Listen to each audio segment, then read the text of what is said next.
Good morning. We are half an hour from the open in Hong Kong, Shanghai, and Shenzhen. You're watching the China Show. I'm David Ingles with Annabelle Droulers. Our top stories: Asian stocks rise led by Japan, but US futures drop. That's after President Trump's latest tariff plans. The administration initiating trade investigations into chips, medicines, also exploring a pause in auto duties. Now, Treasury Secretary Scott Bessent plays down sell-offs in the dollar and also in U.S. Treasuries, telling us exclusively that he doesn't see systematic dumping of U.S. debt.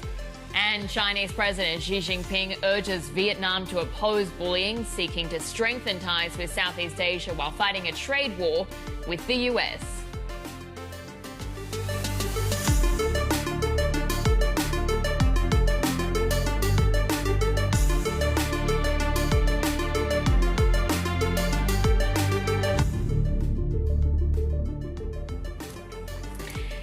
Well, taking a look at the market action this morning, and again, it's really coming down to these trade policies that are continuing to be spelled out, shifted. Really a lot of different things to be passing over this morning. But one of the things that's really moving sentiment in markets is Trump possibly considering some sort of exception or exemptions on tariffs for auto parts. And so that is really driving some of these markets higher, paying particular attention to the Nikkei. You can see they're gaining the most in the Asian region so far this morning, being led by the likes of Toyota, for instance, that's up more than 5% today. Of course, it is a rapidly evolving situation, and so you're continuing to watch these havens as well in the market, how certain aspects like the dollar, for instance, are performing.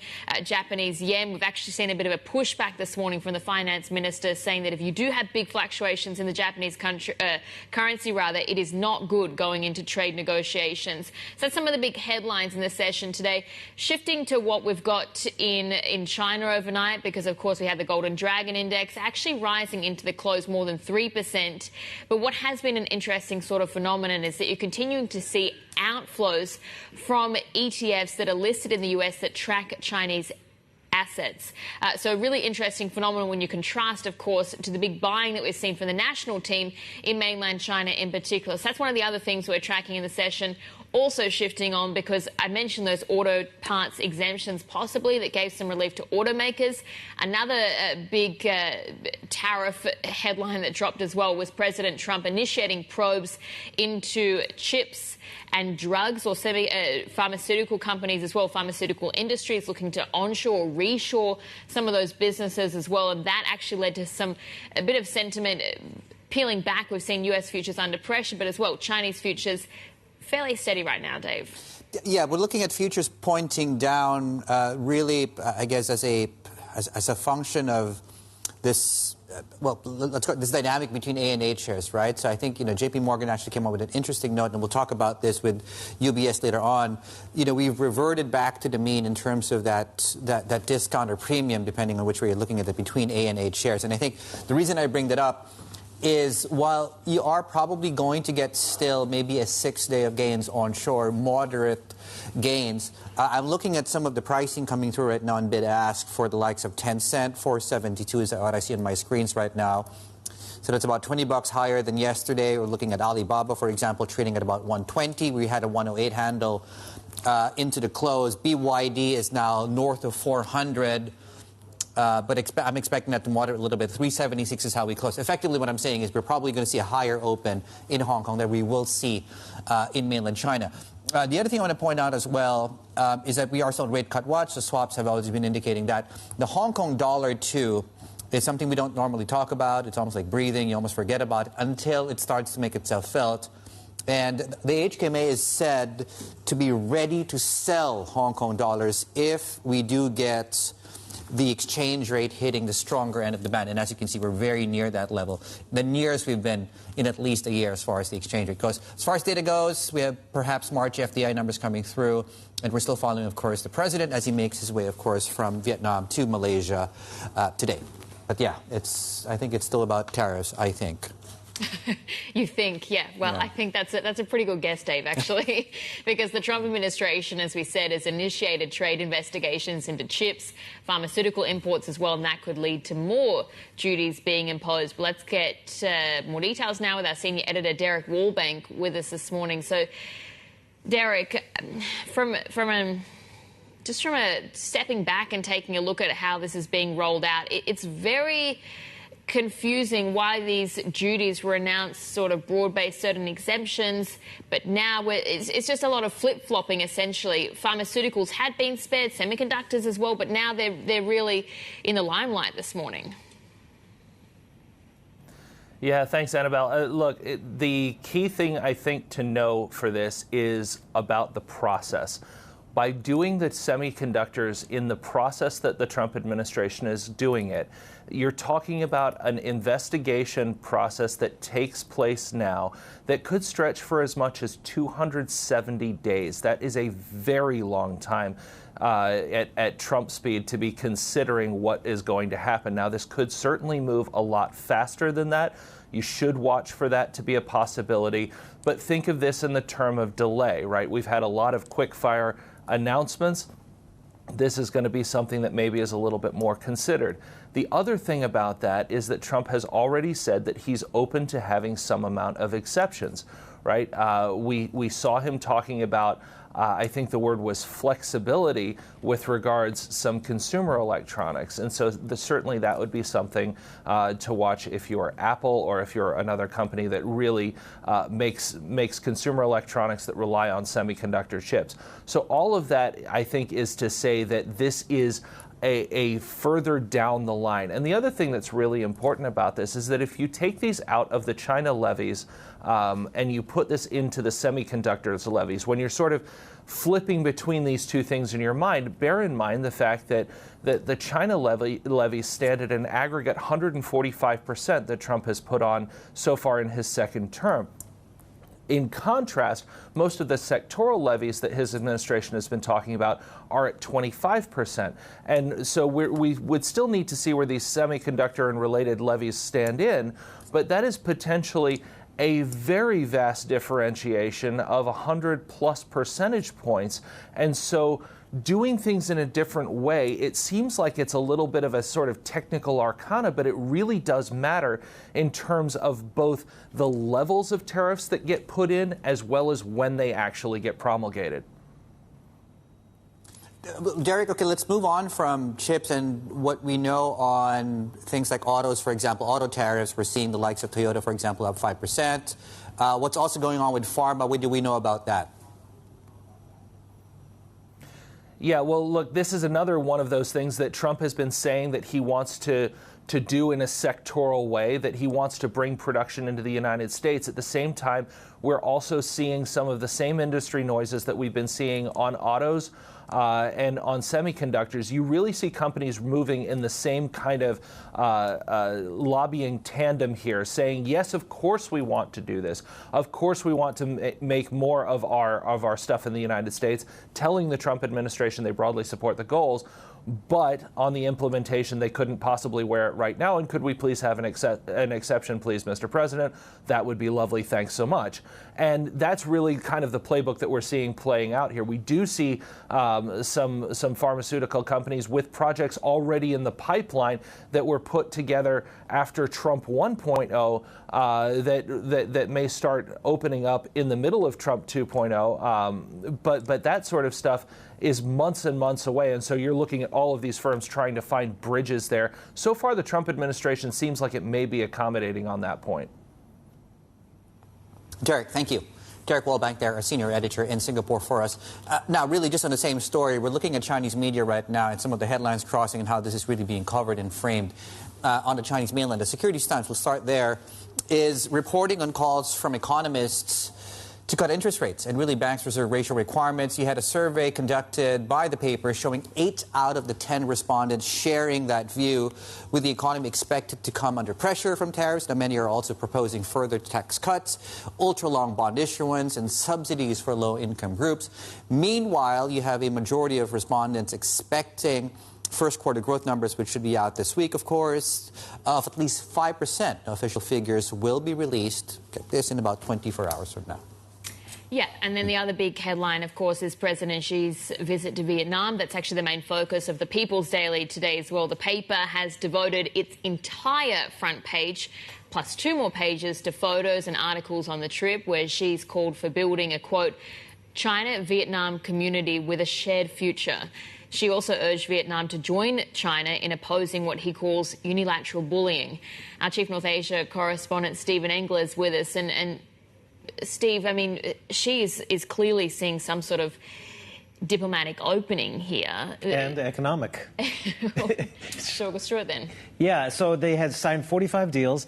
A lot of it has to do with connectivity, through railways and connectivity across the border. Keep in mind, that border between Vietnam and China has been fraught over the decades with border skirmishes. They have different railway gauges, so they didn't really have a lot of connectivity. So Xi Jinping clearly sees an opportunity here. Vietnam, for its part, is saying it will speed up the development of 3 planned railways near and across the border with China. So surely Xi sees this as an opportunity with the Trump administration, at least in the early going of Liberation Day, on that chart on the lawn of the White House, slapping 46% tariffs, which of course have now been whittled down to 10% while we wait this 90% pause. But still, Vietnam was 46%, Malaysia was 24%, Cambodia was 49%. So Xi Jinping, those are the 3 countries that he's going to be going to this week. Malaysia later today, and then Cambodia.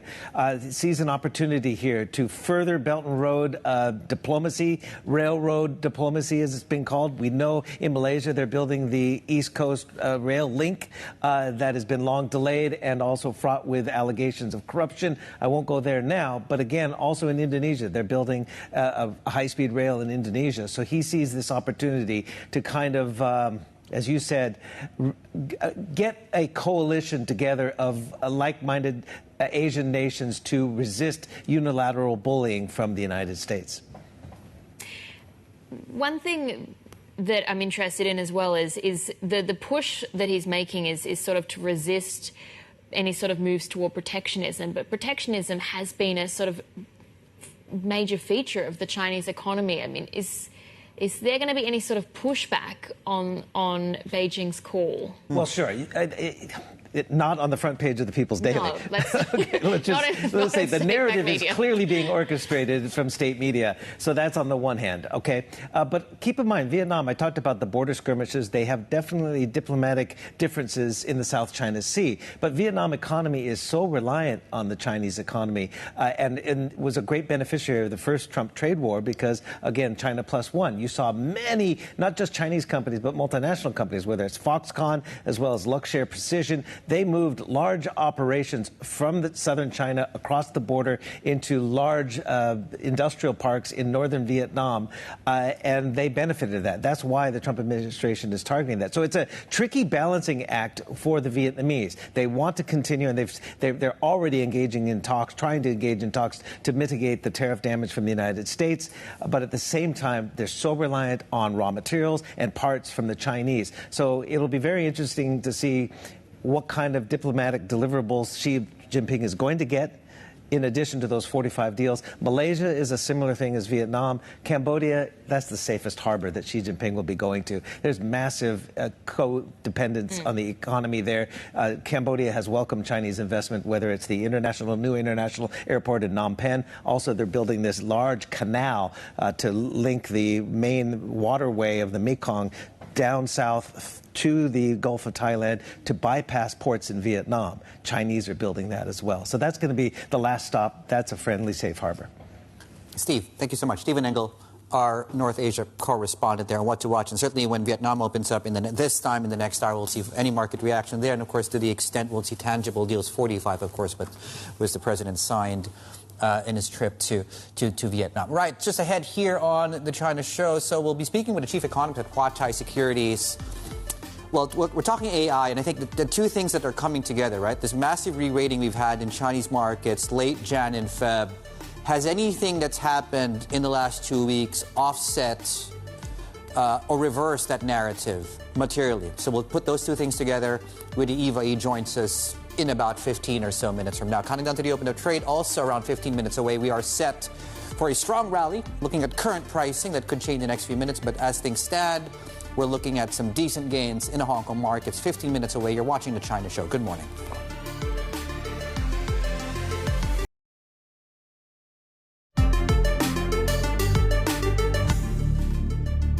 I have no evidence that it's sovereign. We are still a global reserve currency, that we have a strong dollar policy. The dollar can go up and down. That was Scott Bessent there speaking with, of course, our colleague Anne-Marie Fordern, rejecting really speculation that foreign countries are dumping their holdings of U.S. treasuries in the dollar as the trade war tactic. Because certainly when you look at market action, that's certainly been almost consistent. The weakness we're seeing in the long end of the treasury curve, the weakness we're seeing in the dollar. In fact, the dollar index, you're looking at futures right now, the dollar index, I think, is on track for its second worst month in the last something like 15 years or so. You know, RSI is below 30, so there's certainly a case to be made of a bounce there. But momentum has really been to the downside. In fact, I think we're going to show you a chart very briefly of two simultaneous death crosses taking place with the S&P 500. That's going to come up very, very shortly. S&P 500 did form the bearish cross, and the dollar index also imminently about to show you that as well. Christina Woon is with us, portfolio manager at Eastspring Investments, to talk us through the case to be made against U.S. exceptionalism and how we express that, Christina, here in the Asia Pacific. Are you guys making any deliberate action and strategies right now really going against the U.S. exceptionalism theme? Sure. I would say that the environment that we are in right now is an extremely tricky one. You know, you've got a near daily change in rhetoric out of the U.S. that makes positioning quite difficult. And that's difficult because to position amid these shifting sands. The one positive that I would say out of this is, you know, Asia as a market gives you diversity of opportunities, gives you domestic insulation from some of these geopolitical tensions. So as active investors able to capitalize on these dislocations in the market, that's actually not a bad time for investors in Asia. And in which areas or sectors, are there any markets, different regions that are standing out to you? Sure. Probably best to touch on China, actually. You know, it's a market that is front of mind for everyone, given that it's at the forefront of all these tariffs. But when you think about it, what other market in Asia does have the will and capacity to support its domestic economy to offset some of these external pressures? You know, since the past trade war as well, they have been building out their domestic supply chain. So arguably are in better stead now to weather tariffs than before. Sure, it's not complete, as we've seen with semiconductors, and there are gaps that do need to be filled, but again, better stead than before. You've got the national team that has come in to help support the market as well, so that lends confidence. And for investors that are looking for stability of returns, China is also a fairly yield-rich market, so I do think that this is an area that could provide opportunities even in the current geopolitical tensions. So, Christina, just to follow up on that, what would be an appropriate strategy right now, equity strategy in China? Is it defensive? Is it income? Do we get more aggressive right now, given the pullback we've seen? Sure. I would say that a balance would be appropriate. You want to make sure that at least on one end, you know, you capitalize on the yield-rich universe that China has. On the other hand, you have the prospect of that domestic supply chain that I spoke about that can lend resilience as well, alongside growth. So if you look at autos, for example, that has been holding up well within the market. Industrials as a sector also, you're seeing some cyclical returns. That could also be supported further by any potential stimulus that comes through. So I do think that within China, actually, you do have a universe that's wide and deep enough for even a barbell approach. And that could be one way to sort of balance out the volatility that you are seeing in the market. Not everyone is quite as optimistic on Chinese equities. Goldman Sachs, for instance, has cut their targets for key China stock indexes twice this month alone. So they're obviously very concerned about the rising tensions between the US and China. How does that factor into your thinking? I think you're absolutely right. So the way I would think about this is that, we've got China GDP numbers coming through in a couple of days, or tomorrow actually, and I would expect that to be relatively in line with expectations since the first quarter was reasonably strong. The real question going forward is how that growth plays out, and I would expect earnings pressure and some pressure on growth to go through.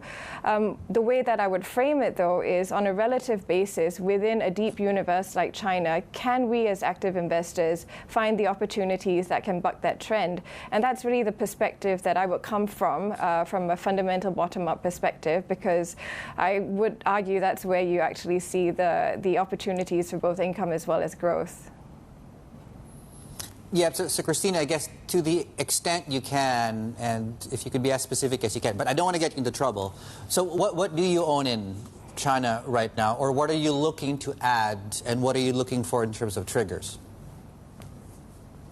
Sure. Sort of building on the point that I mentioned earlier, where I have been able to find some stability within the strategy would be some of the more yield-rich plays.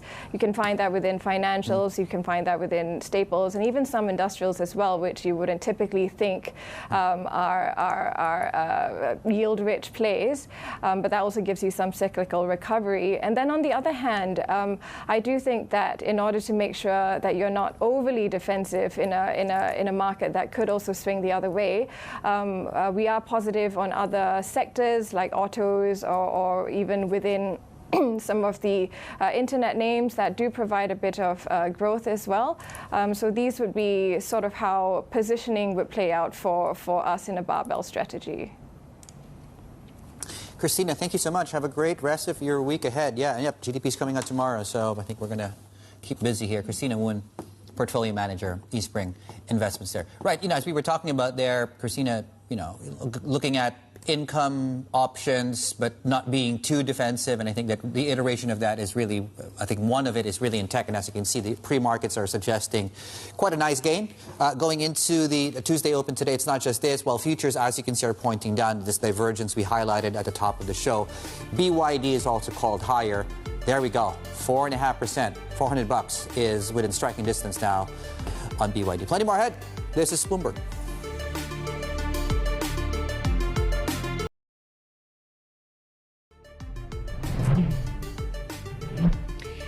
Couple of minutes away from the open of mainland and Hong Kong markets this morning. You've actually got quite a bit of green across the screen, but that is sort of following the broader trend of what we're seeing in Asian equities this morning. Some possible reprieve from Trump over auto parts. He has instigated, though, probes into semiconductor, pharma industries as well, so something that's sending US futures a little bit under pressure today. But again, the open is ahead and we are pointing to some upside at the open. You're watching The China Show.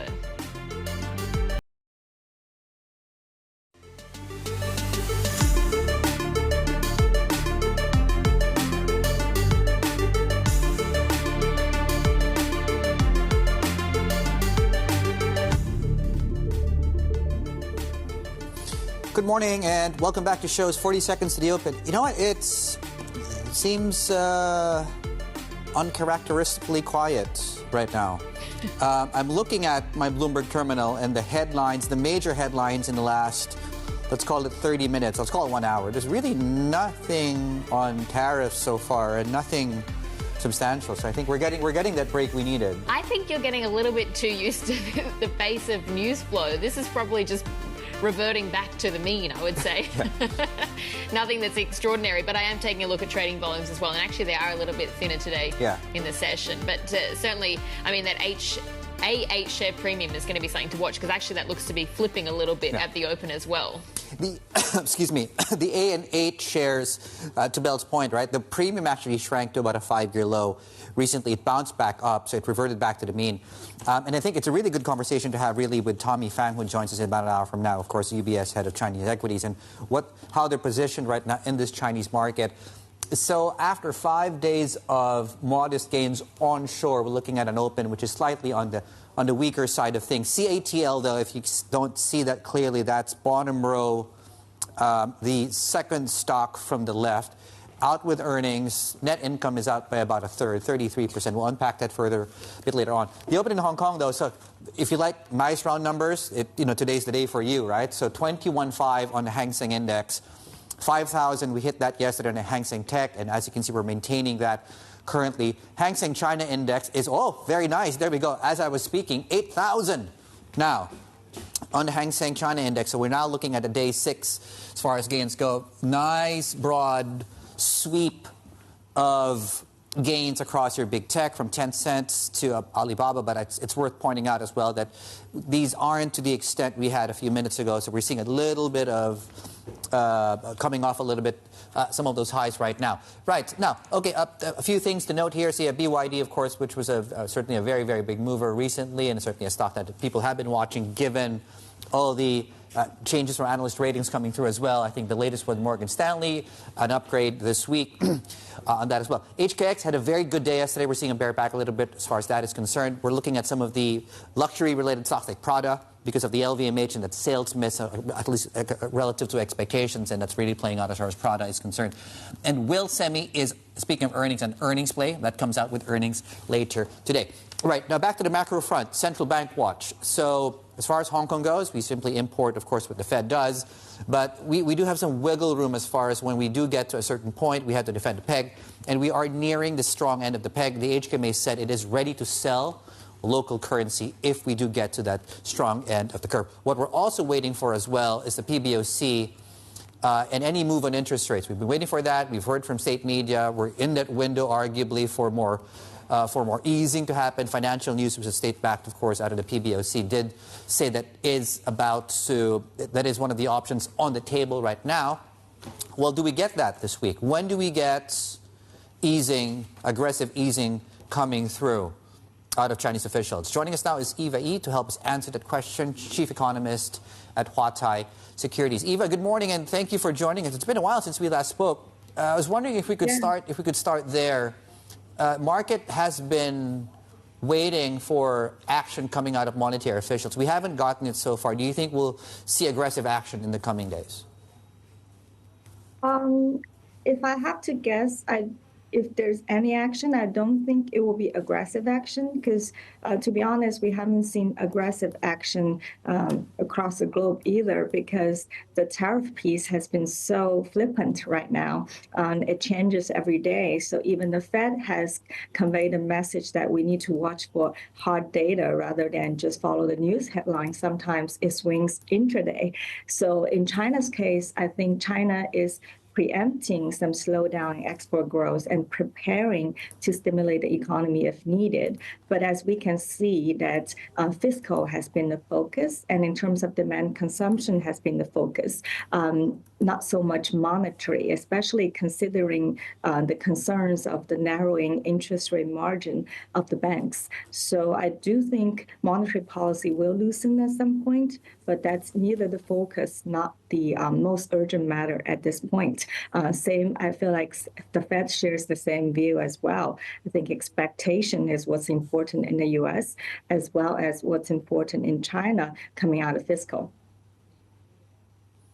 Okay, well, let's talk about hard data then, because tomorrow we have, I think, everything from new prices, activity numbers, monthly, you have the GDP print. But to your point as well, just to circle back, right, the last 2 weeks have been completely different from the first quarter. And I'm curious, apart from, I guess, basing our economic models on how useful do you think the information we'll get tomorrow will be? I think the information we will get tomorrow should be overall showing a positive start to the year. We just got China's export number for March out yesterday. It was up 2.4% year-on-year in U.S. dollar terms, reversing the sort of a slowdown in January and February, which we argue was largely due to the Chinese New Year distortion as well as the leap year effect from 2024. So for the first quarter, we're seeing almost 6% export growth in U.S. dollar terms and a little higher in RMB terms, and imports was slower. So long story short, the trade surplus was still a big contributor to GDP growth, and that would bump GDP growth forecast for the first quarter to above 5%, despite a high base last year at 5.3% year-on-year for the first quarter. And this number should be quite positive in retrospect in terms of the state of the economy. How fragile, though, do you think that is? Because there's also what we're seeing in sea cargo flows, and actually the volume of goods that have been processed by Chinese ports slowed last week for the first time since Lunar New Year break. So, again, maybe the first quarter looks okay, but how do we shape up into the second? I think the whole world needs to brace for a slowdown in the second quarter after the Liberation Day out of the U.S. and the flip-flop on tariff.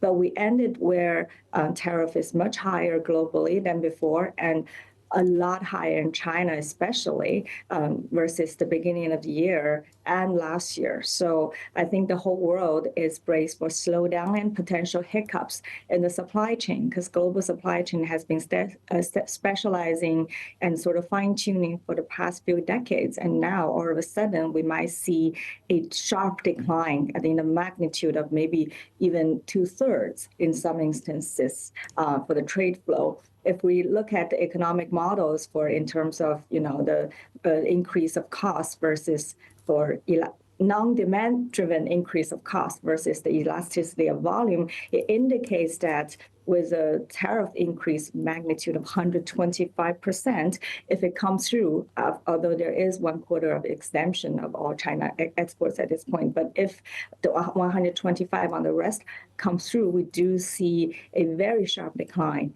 in trade volume. And right now, cargo data is showing about a decline year on year, indicating about in the second half of April, probably 2/3 of volume as a first order shock, which is consistent with what the model should indicate as well.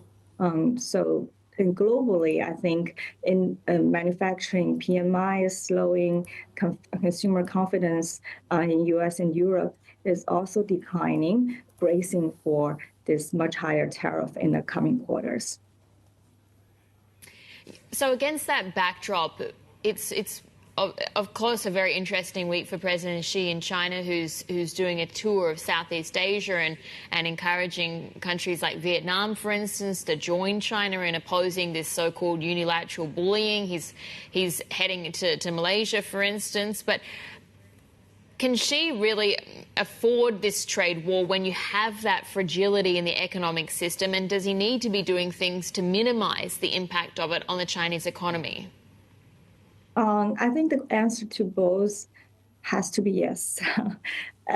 First, China did not choose this trade escalation, so we have to sort of face it head on, and we just have to brace it. Can we afford it? It depends on the definition of affording it. China's economy has been overall deleveraging for the past 4 years, especially in the real estate sector. So the cycle in China in terms of general prices and property prices and asset prices has been quite different and unsynchronized with the rest of the world, where inflation was much higher cumulatively in the past 4 years, and asset price, especially in U.S., has seen a big leap up, due to multiple factors and fiscal, monetary, as well as industrial trends.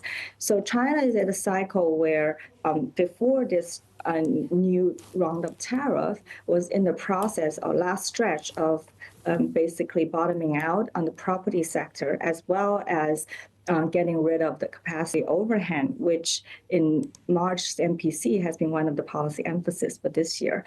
So I think in terms of domestic demand, China does have more room to stimulate and less concerns about potential side effect of stimulus, for example, inflation. So in that sense, I think China is and will be able to weather a lot of the storm from tariff. But globally, we have to put it into a longer-term perspective. We have not seen this level of tariff out of the U.S. since the 1930s, if you look at a blended average for the global tariff rate. So if you ask me just from a common sense perspective, can we just easily digest this kind of a tariff hike in the magnitude of 2 months? The common sense answer will be no.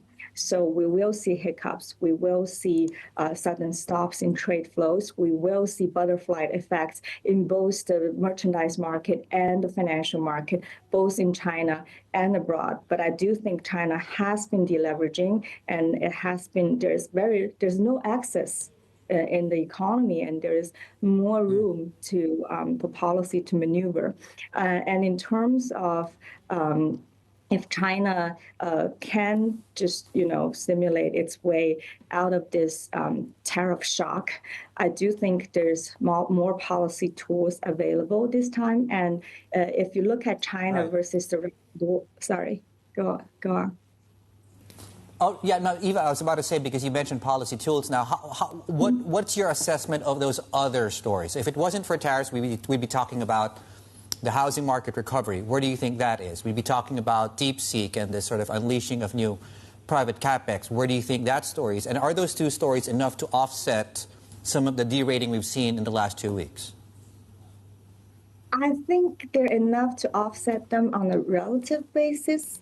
But on an absolute basis, if we're looking at this kind of a transaction cost spike, it will be a loser coming out of this, including countries that are only faced with 10% tariff, because we're looking at much higher trade barrier and trade friction in highest trade friction in history between the two largest economies of the world, and one of which is the largest manufacturing producer of the world. So the global trade volume is set to shrink if we look at what happened in 2018 and 19, which is a preview of this in a much smaller scale.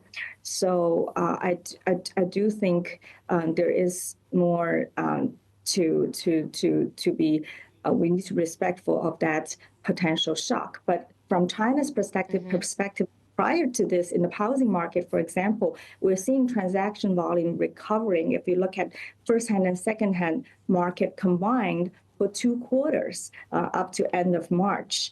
And we are seeing leading cities with price stabilization, signs of price stabilization for the first time in a long time. And we're seeing land markets starting to revive again. Right. We're seeing some smaller private developers starting to acquire land. So in terms of China's consumer market, we're also seeing nascent signs as consumption coming back in terms of travel, leisure, and the trade-in program also helped. The subsidy program from the government also helped in terms of home appliances. And in terms of the tech sector, apparently a lot of excitement from DeepSeek.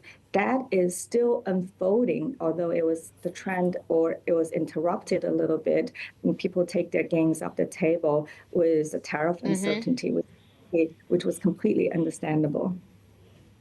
Yeah. All right. Eva, that was great. Thank you. Eva Yi there, Chief Economist at Huatai Securities. And just a quick note of the RBA, because we had the meeting minutes coming out at the top of this block, just talking about the timing of the next cut.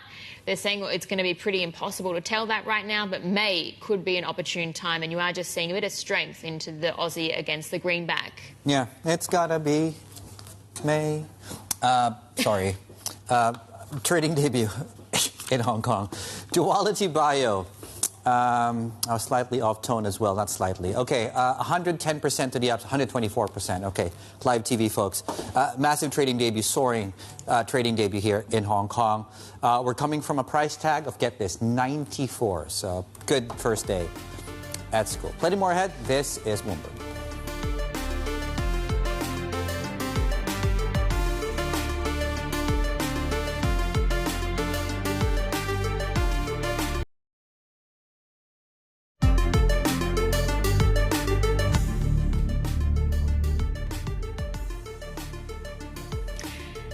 Taking a look at the Chinese battery giant CATL, because it's reported a 33% jump in first quarter earnings, and that's defying, of course, the slowdown that we're seeing in EV demand elsewhere. But Bloomberg Transport reporter Danny Lee joins us from Hong Kong. And Danny, I mean, it's a very uncertain time, but still CATL managed to deliver a beat. Yeah, delivering a beat on the net income line.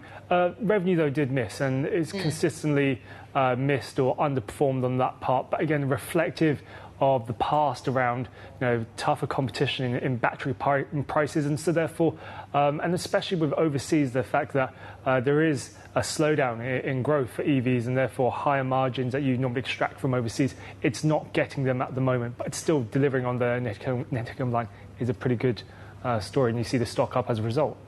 I won't be doing my duty as a journalist if I don't crowbar the tariff story in. Do they have anything to say about the tariff story? Yeah, I mean, CATL is saying that they see little impact from the US tariffs, both directly and indirectly on its business, and the fact that it says around, well, Citibank actually says that CATL is going to get around only 1 to 2% of its business from the US compared to like 12%. So it's much lower than expected. So going forward, it indicates that CATL has made adjustments, so it has very little exposure, and therefore, when it looks at its overall business, it's actually quite confident about the outlook. So, no matter what the headwinds are, it feels like it's in pretty good shape.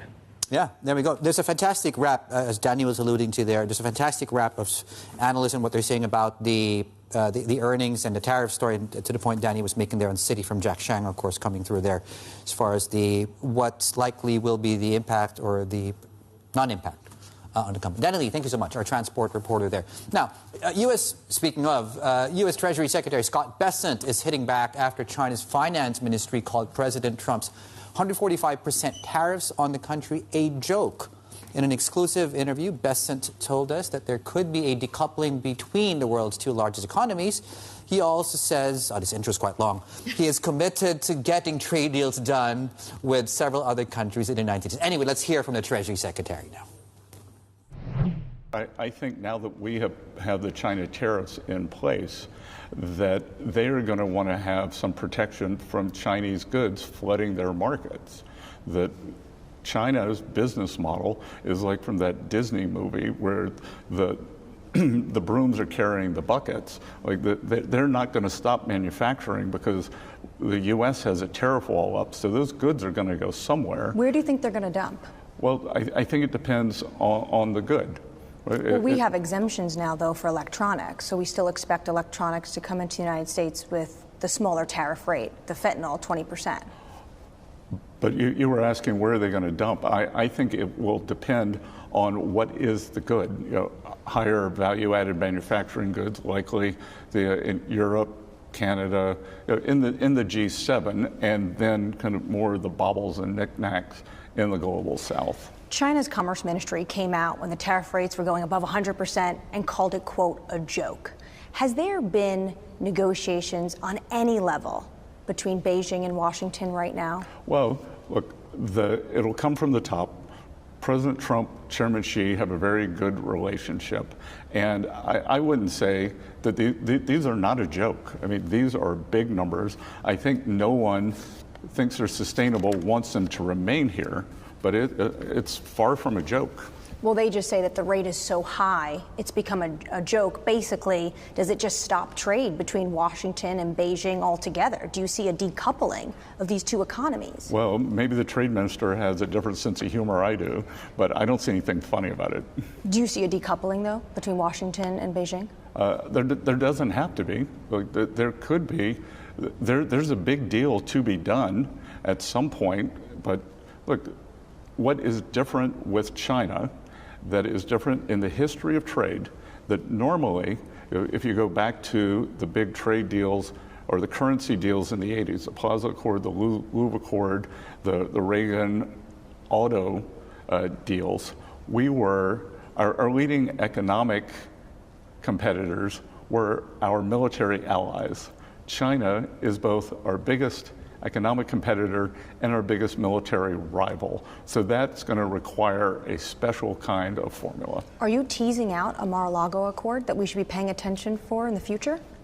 I'm not sure what you're talking about. Well, potentially getting all these trading partners together to discuss fair, balanced trade? Well, we're doing that over the next 90 days. Okay. So shifts in tariff policies has had markets on edge. Even the president recently remarked that the bond market was, quote, queasy. Do you have a sense of who is dumping U.S. assets? Who's been dumping U.S. Treasuries? I don't think there's a dumping, and I think we saw in the tick data either today or Friday that actually foreign ownerships picked up.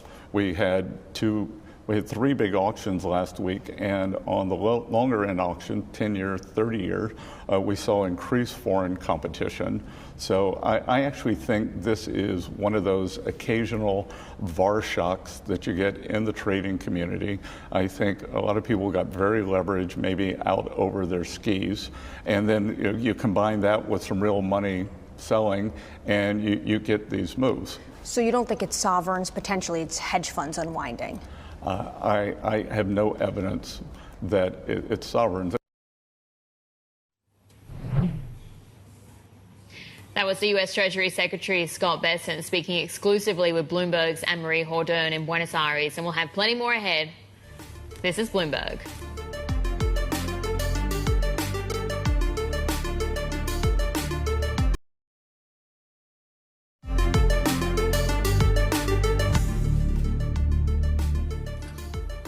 Right, welcome back. So LVMH sales missing estimates, and as you can see, we're looking at some of the luxury, related stocks here in the region. Prada, I guess the price action in Samsonite is telling you Samsonite, the price action itself, not Samsonite, is telling you I'm not a luxury stock, but in any case, of course, that could be a case of just correlations breaking down today. Chinese stocks, the broad picture, 25 minutes into the session here is we're coming off highs of the day in Hong Kong, and we're deepening some of the losses onshore, so we're losing some momentum. More on the market story coming up. The second hour of the China show is coming up next.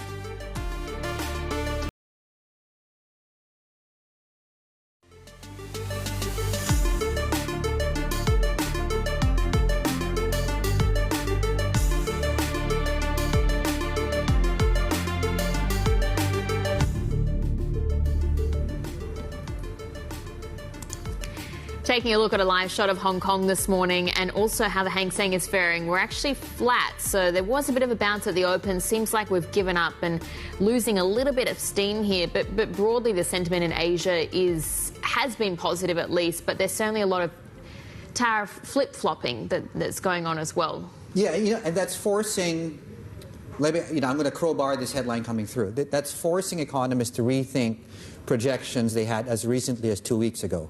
Right? So case in point, so we talked about, I think it was Goldman Sachs, which came out.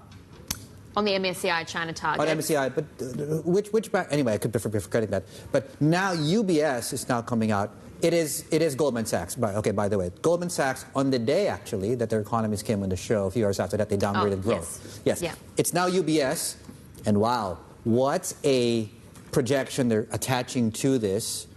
3.4% growth. So they've now reduced their projection for Chinese growth to 3.4% for the year, assuming current tariff hikes will remain and China rolls out additional stimulus with high margins for error. So they are assuming things remain, trade settings remain where they currently are. And just to recap the Goldman numbers, so their projections for China now for 2025 is growth at 4%, 2026 at 3.5%, and the previous projections have been 4.5 and 4 respectively. And I just remembered, this time tomorrow, China will be releasing GDP numbers, right? And it's quite rare that you get revisions this close into a data release where that might have to influence that base, of course. But that is the reality we're in, the changing expectations on growth. Okay, what else are we tracking here? Well, speaking of tariffs, autos are in focus, and we are getting a relief rally there on prospects of perhaps an exemption as far as auto parts are concerned. Certainly the lobby group has been pushing the White House to do some exemptions as far as some of the low-cost auto parts are concerned. Is, of course, the president is considering something, no details just yet, but markets are trading on headlines, as you can see. So we're up going into the Japanese lunch break in about 30 minutes from now.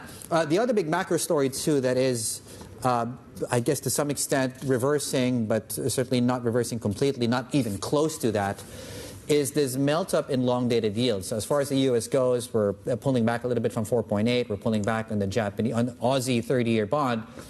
Look at that move in the 40-year in Japan, right?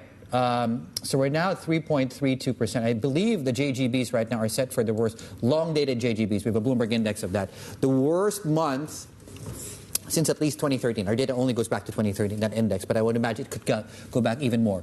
Very briefly, we're losing some steam right now across risk assets, cash markets, and as you can see, U.S. and European futures are also pulling back as well. So that's rally overnight, short-lived.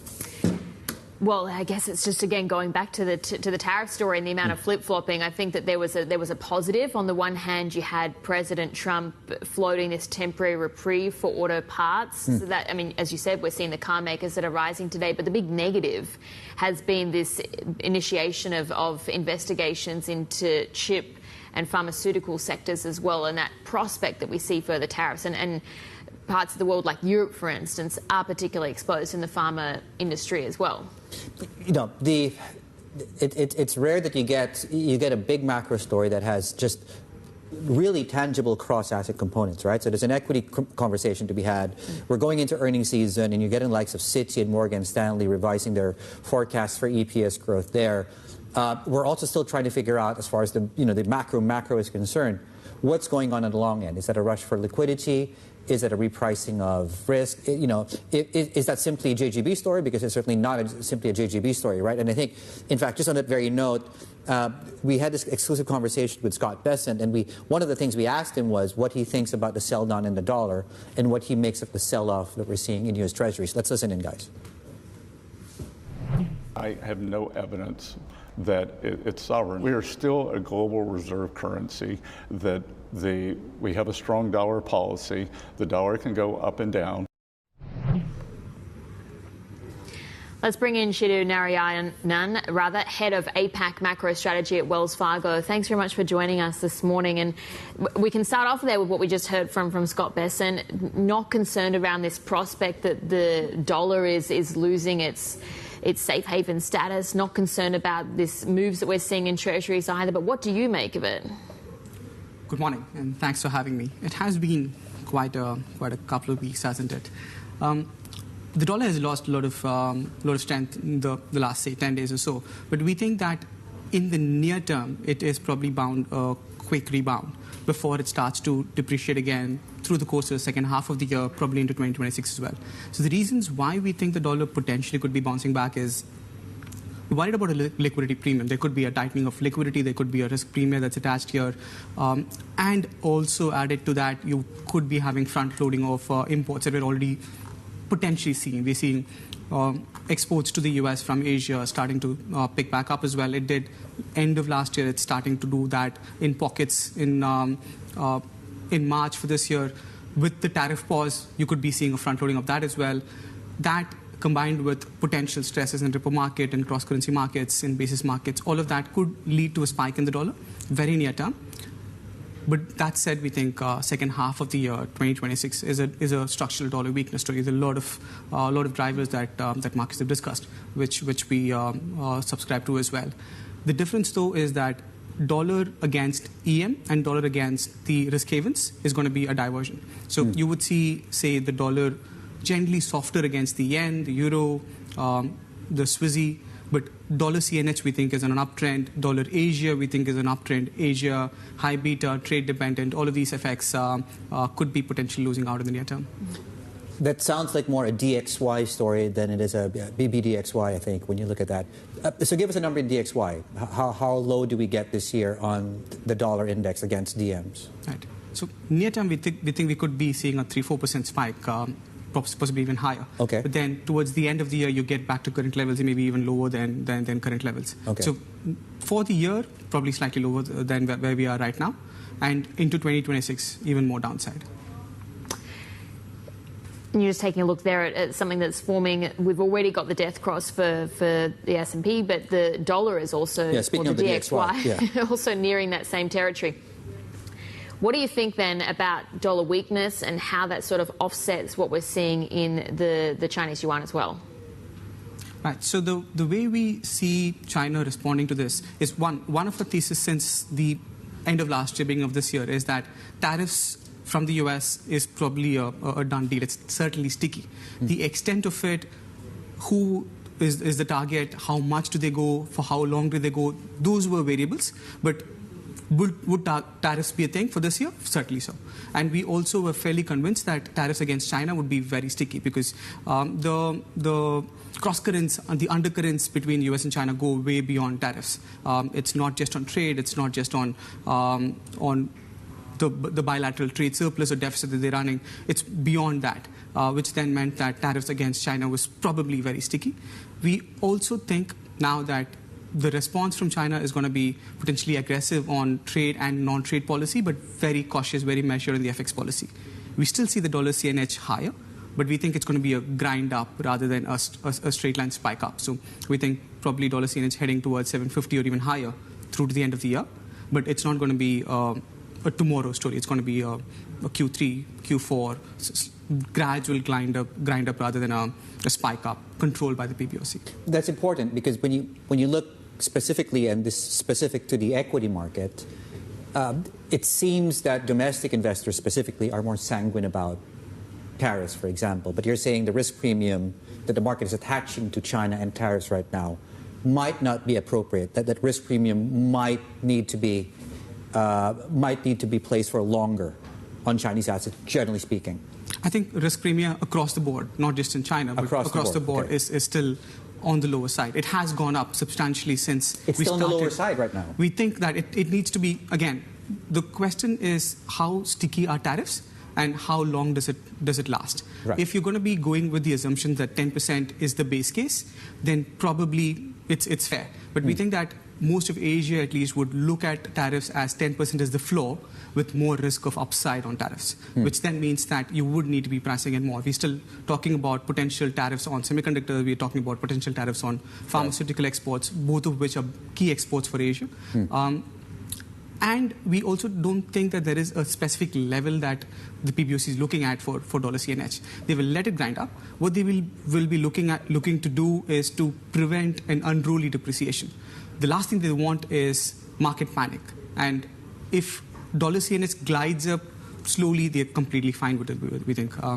If there is any sign of potential panic setting in, potential one-sided depreciation expectations setting in, which the PBOC has been fighting for several years, then they would probably step in. More risk aversion. How does that also play into the trading dynamics for the Japanese yen? We've been very bullish on the Japanese yen since the beginning of the year. We think all of the factors that drive a stronger yen are already in place. Rate differentials. The dollar yen has been trading very closely on the two-year rate differentials, the front-end rate differentials between the US and Japan, and that's going one way. You're looking at the Fed and pretty much everybody else easing rates with downside risk to growth. And we had been talking about the BOJ hiking rates. Probably they don't hike rates quite as aggressively now, but they're probably also not going to be cutting anywhere close to as aggressively as the rest of the G10 space, which then gives more downside for the dollar yen. And looking at the Japan story itself domestically, they're in fairly good shape. Wage growth is strong. Consumption could be better, but it's gotten much better. Investment sentiment amongst corporates is fairly strong. The spring wage negotiations, the Rengo, have been phenomenal. Again, could be better, but they've been very, very good compared to where we were, say, just a couple of years back. So all of those should be driving the dollar yen lower. And we have not even talked about the risk premium that could be driving the yen stronger. I was actually going to ask you about, this might seem like a long question, but bear with me here. So this melt-up we're seeing in, say, JGB yields, long end, right? These are levels we have effectively never seen, if you think about it. Is that connected to what we're seeing in the melt-up in Treasury yields? And on the latter, I'll just ask you a direct question. Treasuries are, the bedrock of the financial system. They're supposed to be boring. We're supposed to not notice them. But the fact that we're talking about them now, and I'm wondering on the Treasury side, whether you think the market is losing somewhat of confidence in the risk-free nature of Treasuries, and is that also filtering through, back to the Japanese story, into the JGB yields? Right. I think I'll phrase it slightly differently. It's a diversification play rather than losing confidence in the treasuries play. So we were looking at 10-year treasuries early this year at starting at 450, but we're grinding up to 480, 485. It's come back down at that level. What's surprising is the level of volatility in the treasuries, as well as the fact that the treasuries have sold off at the same time the dollar is weakening as well. Usually that doesn't happen. Right. But we think that that might be a one-off maybe. Looking further down into the year, we do think that treasury yields would be lower. We think that the dollar will be weaker as well. And GGB yields have been grinding up higher even before this episode. Since the last 6 months, we've been talking about GGB yields grinding higher. That could entice some of the foreign players to come back into some of the Japanese players in foreign money coming back into Japan, as well as foreign investors coming into GGBs as well. Far more attractive yields, like you said, yields that we've not seen in a long time now, which should entice some capital flow back into Japan, which again should be supporting the yen. Chidu, 10 seconds or so. ECBs this week, do they cut? That's part number one. And part number two, 114. I'm traveling to Europe next month. Do I change my money now or do I wait for a month? You're looking at Hong Kong dollars. Yes. Yes. So we think that the euro is going to be a strong story. Okay. We are quite optimistic on the euro. Structurally, things have changed. Right. You're talking about substantial fiscal stimulus from euro area. You're talking about potential productivity growth. Again, we're not comparing Europe to US like for like, but the direction of travel, which is more important for the cross, and the direction of travel for European Union is stronger growth, and the direction of travel for the US is weaker growth. So euro stronger. If you're buying euro, buy it right away. Okay, there we go. All right, buy it now. Fantastic. Thank you so much. Chidu Narayanan, their head of macro strategy, APAC at Wells Fargo. Coming up here on the China Show, President Xi calling on Vietnam to oppose unilateral bullying as Beijing aims to strengthen ties in the region. The latest on his Southeast Asia tour. Coming up next, this is the China Show.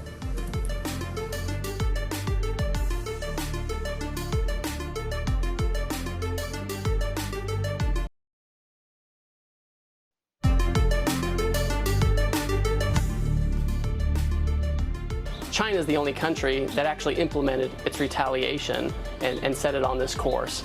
So obviously that's concerning, and the president has been very clear that he's willing to talk to his counterpart and that he expects that at some point we'll have talks.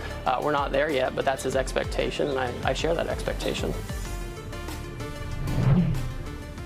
And that was U.S. Trade Representative there speaking with Fox News earlier on what they're doing on that side of the pond. And certainly, meanwhile, you are getting, of course, here the big story along the same general lines as President Xi Jinping touring parts of the region, Southeast Asia.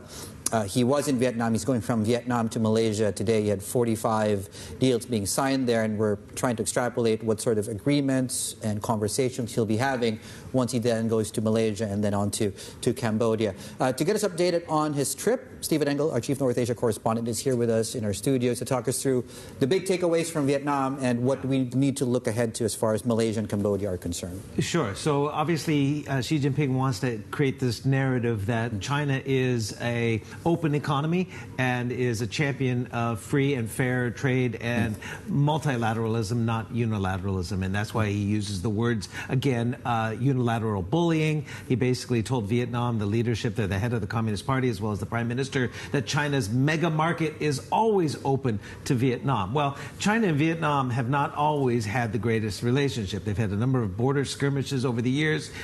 They do not have great infrastructure across that border. They have different gauge trains, but they are working. Vietnam is promising to speed up at least 3 different rail projects, and this is music to Xi Jinping's ear because, again, railway diplomacy has been a cornerstone of his Belt and Road Initiative, whether it's in Indonesia. Obviously, it was a little bit checkered in Malaysia with the East Coast Rail Link, but again, they're still going ahead with that, and again, with Vietnam as well. So Xi is seeing this clearly as an opportunity to bolster ties with a country that was hit, at least in the initial stage of Liberation Day, on that first day of tariffs from the United States of 46%. Cambodia, 49%. Malaysia, 24%. So Xi Jinping clearly sees economic and diplomatic opening here. It was Peter Navarro, the trade czar of the White House, essentially saying countries need to stop allowing the evasion of U.S. tariffs by transshipping through other countries like Vietnam, which Vietnam benefited greatly from the first trade war where, many companies, not just Chinese, but Foxconn, also Luxshare Precision, moved large operations from southern China into northern Vietnam and then transshipped them on to the United States to evade tariffs. Again, so it's a tricky situation. Vietnam doesn't want to close that off with the United States, but also needs China. They're critical to the Vietnamese economy. Yeah, the big China plus one strategy and the success of that for Vietnam. But that sort of message of pushing back against this unilateral bullying, is that also what he takes to Malaysia and to Cambodia? Are the objectives going to be similar or a little bit different? Yeah, I think Malaysia is similar to Vietnam. Cambodia is probably the safest harbor for Xi Jinping. They are interdependent economies. I mean, Cambodia depending much larger, obviously, on China. There's large infrastructure projects already underway with Chinese investment, whether it's the new international airport at Phnom Penh, also a large canal that the Chinese are digging, connecting the Mekong River to the Gulf of Thailand without having to use a port in Vietnam, because the Mekong River basically goes through Vietnam into the Mekong Delta.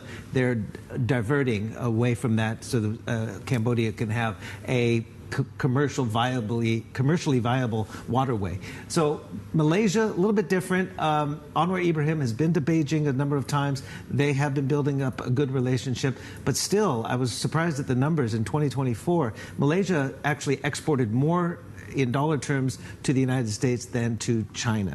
So clearly, Anwar Ibrahim and the Malaysians would like to see more export destinations into China than to the United States, obviously, to diversify there.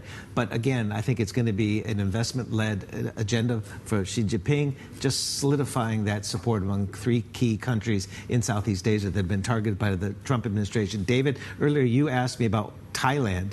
Thailand's probably not, I don't have any specific intel on this, but Thailand's probably not on the agenda simply because there are other issues, whether it's what's happening across the border in Burma. That might dominate the dialogue rather than what Xi Jinping clearly wants to, as you alluded to the last hour, front page People's Daily newspaper and several other pages of the newspaper really trumpeting, sorry to say, trumpeting the diplomatic efforts by Xi Jinping in Southeast Asia. Great. Well, thank you, Steve. We'll be back on then tomorrow talking about how the visit went today. That was our Chief North Asia correspondent, Stephen Engel there, and we'll have plenty more ahead. You're watching The China Show.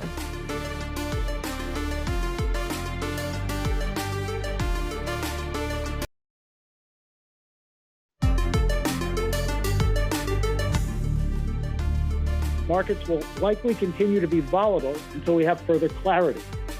The administration's focus on trade barriers and strengthening the U.S. competitive position is commendable. At the same time, it is important to recognize that few companies have benefited more from the post-World War II economic and financial order than the U.S. That was the Goldman Sachs CEO David Solomon warning of further market volatility amid the Trump tariffs upheaval. That volatility, though, actually has helped Goldman stock traders post their highest quarterly revenue haul on record. For more insight now, let's bring in our Bloomberg Intelligence senior analyst, Matt Ingram, joining us from Sydney this morning. And Matt, yeah, I mean, talk of tariffs, it's certainly been playing into the conversation for lots of different companies. But how did it factor into the results from Goldman and JP Morgan as well?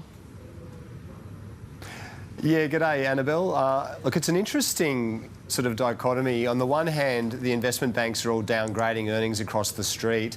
So a lot of the industrials, consumer companies are seeing big cuts to the sell side's earnings estimates. Yet it's all about volatility for the investment banks. As you rightly mentioned, it's a record quarter again for Goldman. Fixed income and equities very strong. We saw the same for Morgan Stanley and JP Morgan. It's all about volatility for these banks. The more clients are worried, the more clients are looking to hedge, the better it is for these banks, and we're expecting more of the same. Can we expect the same can we apply the same themes to Citi and Bank of America, which report in about maybe 10 hours from now, give or take?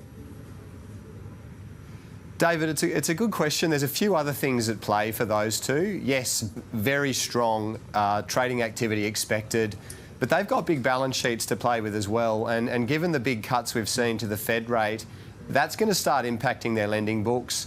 We've also got big credit card businesses that are going to give us a read across. How's the consumer going through all of this? And we've also got the investment banking desks that have actually been surprisingly weak.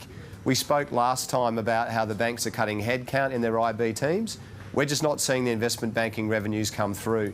So there's a bit more back and forth for Citi and Bank of America, but certainly strong trading profits to be expected.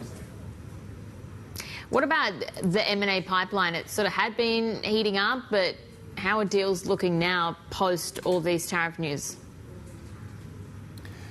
Yeah, look, it's still really quiet, Annabelle. Any of your pure play M&A bankers are finding things pretty tough. Across the world, we're seeing that, certainly whether it's here in Australia or the US or Europe. The message from the banks is more of the same. Pipelines at least seem to be strong, but we're just not seeing that come through in activity.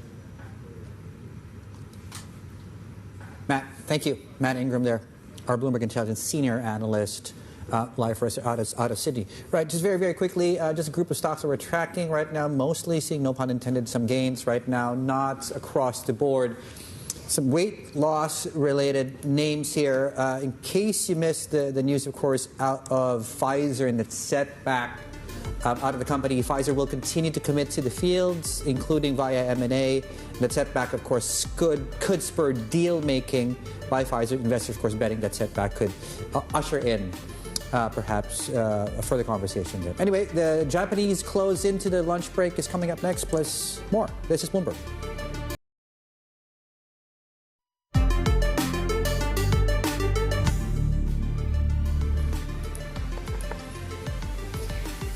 It's 11:29 a.m. in Tokyo this morning. Traders about to go into their lunch breaks. We are tracking the Nikkei because it has been leading gains in the session so far this morning. Also, the topics are up more than 1%. What is contributing to that quite heavily are the auto names, because there's been signals perhaps that we get a bit of an auto parts reprieve, rather, in terms of tariffs from Trump. Yeah, there's autos, and then separately on the rate story, there's also the banks moving up as rates go up, and certainly the yield. This unrelenting melt-up in yields is continuing in Japan, and I think that the bottom of your screens, that's the 40-year. You now have a, 2.8% handle on the 30-year right now. Dollar yen, as you can see, as we were pointing out there, on the weaker side of 143. Speaking of weaker, a couple of changes to, and this just changes the page back to China, because this time tomorrow we'll be dissecting the latest GDP print, which should be out this time tomorrow. Ahead of that, though, and you've had the likes of Citigroup, number one, and then Goldman Sachs a few days after that, and just about in the last hour, I believe, UBS have all come out and reduced their growth forecasts for China to varying extents. 4.2% out of Citi, that goes all the way down to 3.4% as far as UBS is concerned. If, and the assumptions I think UBS is making here is that if the tariffs remain at the current aggressive levels, and given still the offset coming through out of Chinese policymakers. Chinese benchmarks, about an hour into the session here, we should be coming off highs, if not lower, we've now reversed all gains right now. We're now down about 1% on the Hang Seng Tech Index. Right, let's talk equities. Talk equities, bring in Thomas Fang now. He's head of China Global Markets at UBS. So thanks very much for joining us in the studio this morning. What's standing out for you? I mean, it's very difficult to judge where these markets go. Yeah, this week at least a little bit normal sort of behaviors from the markets. I was in China, Beijing, Shanghai, Shenzhen with clients and regulator exchange. So I definitely feel a sense of solidarity onshore. I think with the current level of tariff and tick for tack, so nobody can be spared. So market react to the current tariff situation. But I think overall, I think domestic investors in China this time around are quite calm in many ways to react to the market conditions. So how are you filtering out all the noise then? So, you're on the ground, the signals you're getting are perhaps slightly different. The people that you talk to, I think that's the second time we've heard that this week, by the way. Our economist, Chang Shu, mentioned this yesterday, that, the public support for the government and supporting the economy is also there as well. So I'm wondering how you filter out the noise and what specific signals you're paying attention to really find out where we go next. Sure, I think this few weeks, probably being an analyst is tough, right? So they have to adjust their model. They have fact-based, but we all know this is not the end game. So the overall tariff will sit anywhere, right? For China, U.S., somewhere between, say, 0, 10% in the best case scenarios to the current, or even more so, right? So more than 100%. So it's very hard to predict, but people need to put a number behind it. But overall, equities sees through the overall risk premium comparison. along with the diversification needs, right? People need to put the money somewhere. So whether it's across asset class or across different alpha generators. So therefore, I think China, in many ways, still a good alpha generator or diversificator globally for our clients. But, okay, all right. So the question, though, even if there is solidarity, you still need to have something that shifts in the economy then. China's primarily an export-led economy. If there's solidarity, it means that people have to actually go and do something about it and become consumers. So do you see that? Do you see a sort of shift off the back? There's some of the long-term problems and solutions. It would not happen overnight, as you mentioned, in terms of shifting towards more consumption and demand-led versus investment or production-led. But there's also short-term measures, whether being that national team now openly supporting the market. So that in many ways put up put options on the market from our equities perspective. And also short-term, we are expecting triple R cuts and also more accommodative monetary policy on the ground.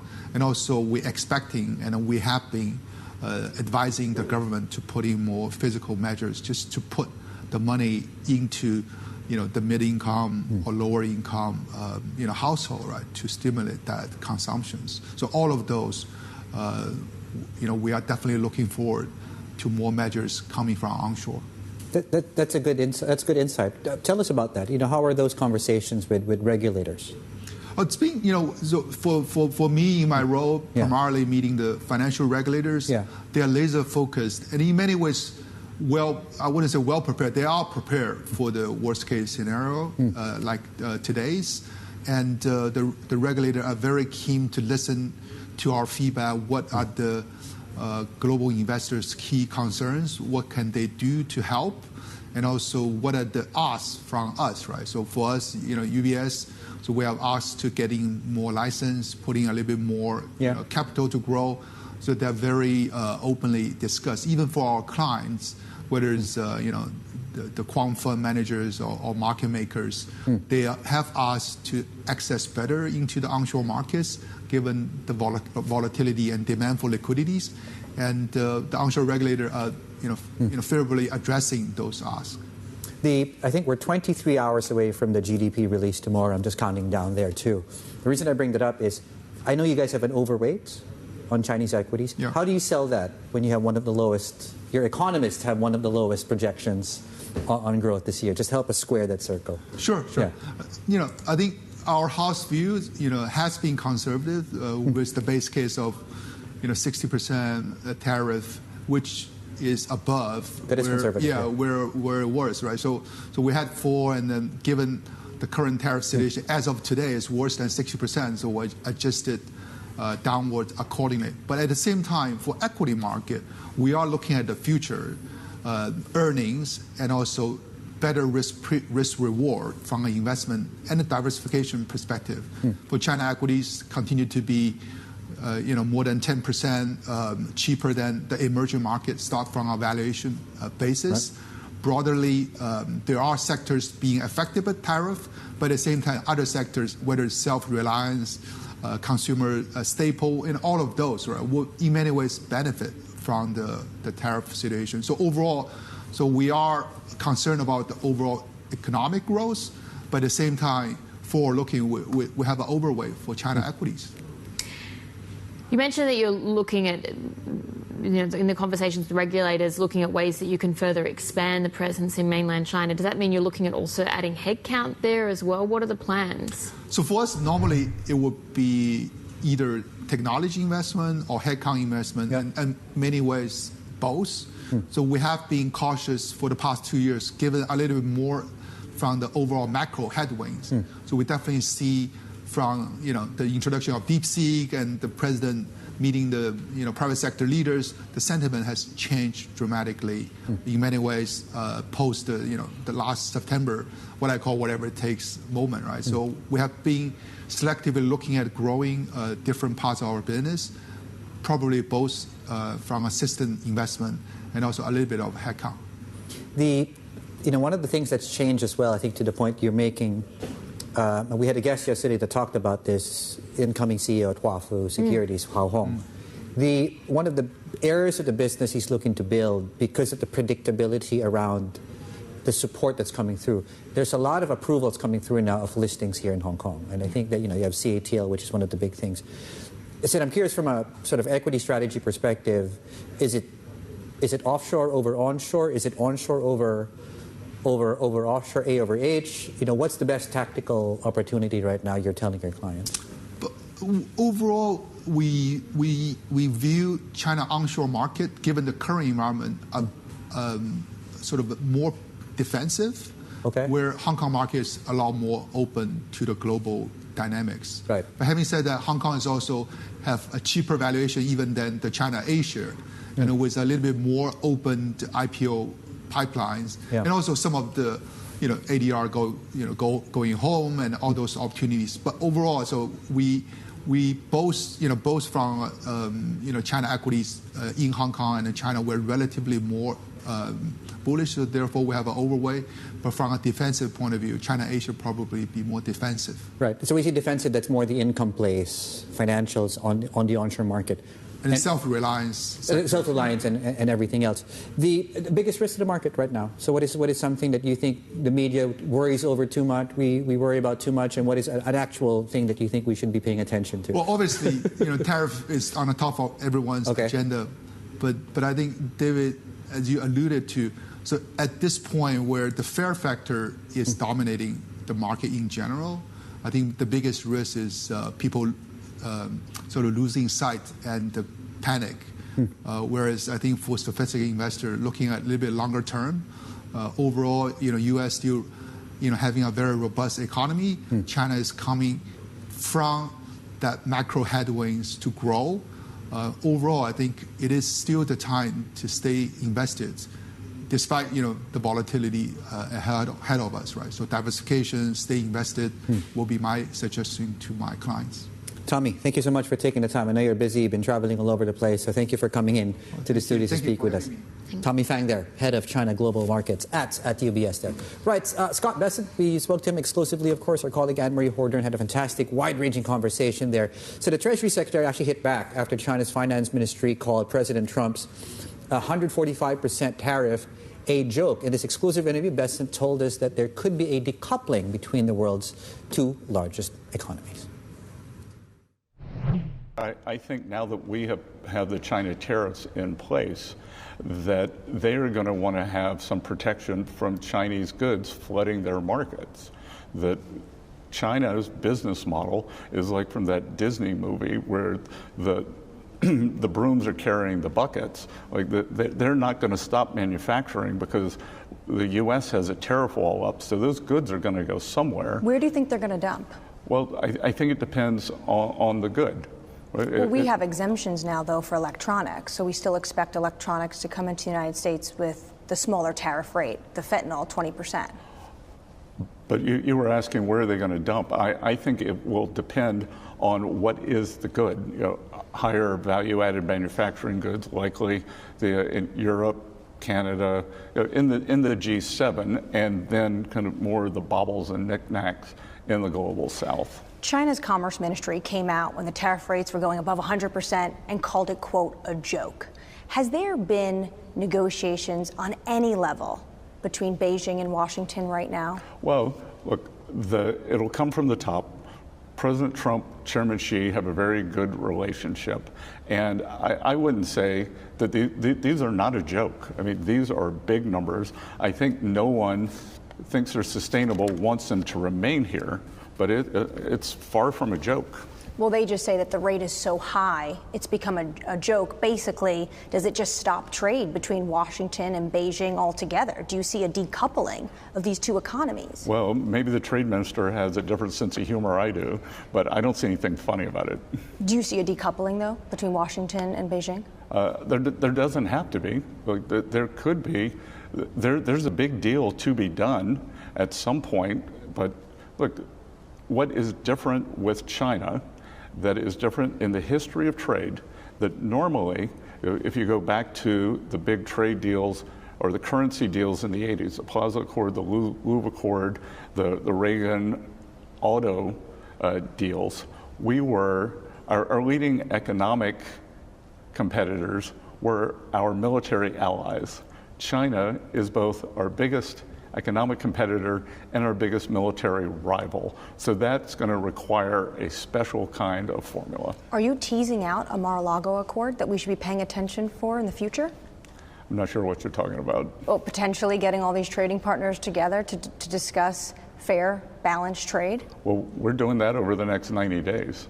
Okay. So shifts in tariff policies has had markets on edge. Even the president recently remarked that the bond market was, quote, queasy. Do you have a sense of who is dumping U.S. assets? Who's been dumping U.S. treasuries? I don't think there's a dumping, and I think we saw in the tick data either today or Friday that actually foreign ownerships picked up. We had 3 big auctions last week, and on the longer end auction, 10-year, 30-year, we saw increased foreign competition. So I actually think this is one of those occasional VAR shocks that you get in the trading community. I think a lot of people got very leveraged, maybe out over their skis, and then you combine that with some real money selling, and you get these moves. So you don't think it's sovereigns, potentially it's hedge funds unwinding? I have no evidence that it's sovereigns. That was the U.S. Treasury Secretary Scott Bessent speaking exclusively with Bloomberg's Anne-Marie Jourdain in Buenos Aires. And we'll have plenty more ahead. You're watching The China Show.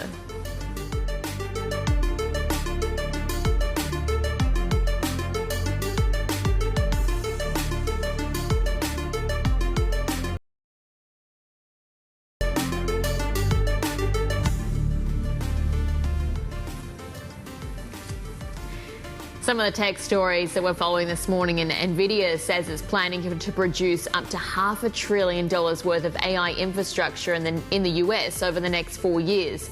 In a statement, CEO Jensen Huang says American manufacturing partnerships will help the firm strengthen its supply chain and boost resiliency.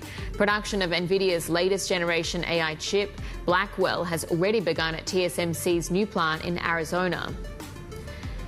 Apple's iPhone shipments reportedly surged 10% in the first quarter. That's according to industry tracker IDC, which says almost 58 million units were delivered through March. That's up more than 5 million from the same period last year. The tech giant is accelerating deliveries as it works to limit the impact of tariffs on China.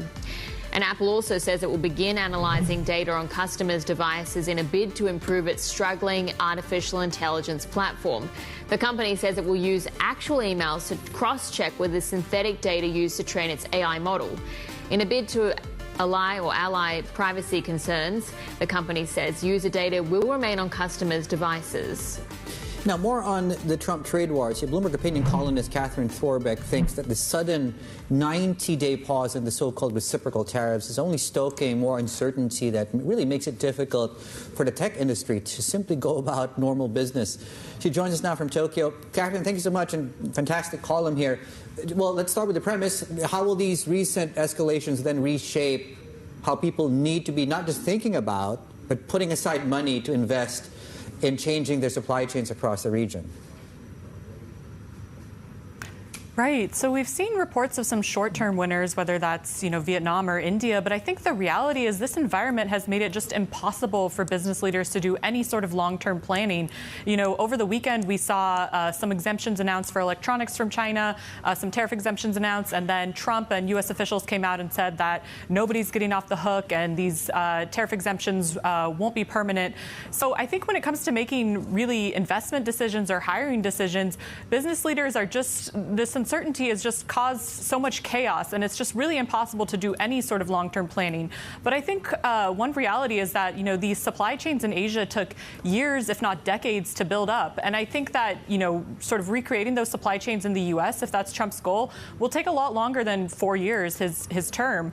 So I think we might see some business leaders just sort of trying to mitigate as much sort of short-term pain as possible and just waiting this out. So why do you say, though, that this trade war is going to be boosting China's self-reliance? I mean, we've already seen this sort of long-term effort to build out sort of self-sufficiency and self-reliance for a period now, but is it going to be accentuated, I guess? Right. So I think there's no way that this all won't sort of boost Beijing's own goals of self-reliance, and especially in the tech sector. You know, we've seen China have to rely more on sort of domestic consumer demand, and we've seen stimulus efforts rolled out to sort of boost that. And then I also think China's tech sector more broadly has just gotten very good at navigating certain export restrictions and export controls, and just sort of figuring out how to do more with less. And I think that they've, sort of learned that they can't really rely on the U.S. here, and there's just so much chaos. And so I think it will really force them to double down on this goal and this push for self-reliance. All right, that was our Bloomberg Opinion columnist, Catherine Thorbeck there. And you can, of course, check out that opinion piece on the terminal as well. We'll have plenty more ahead. You're watching The China Show.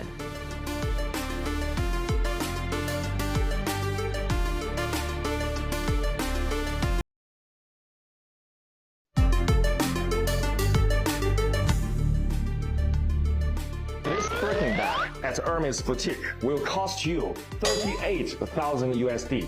But what is the real cost out of the factory? Today, I'm going to break it down in front of you, step by step.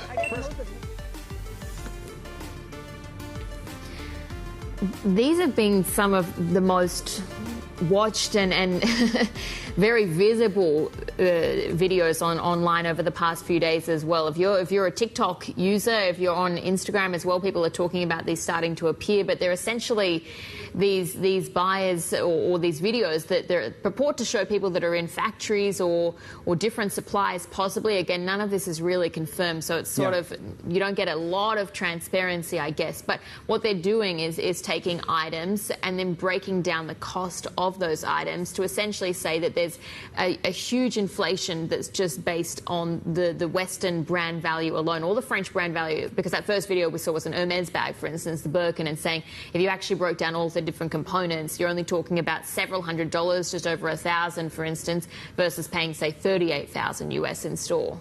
Yeah, and I would imagine you're actually getting, I wouldn't say you're getting pushback, because we reached out to some of the actual brands themselves and they've declined to comment on this, and whether or not we are actually seeing some of the influencers at the actual factories where their actual goods are created. But I think it underscores the tariff story from a really, this reminds me of decades back of the role Alibaba played when you wanted to find something, you wanted to source something from China. They provided that platform for you. In this case, the information has probably arguably gone a step further and a step deeper.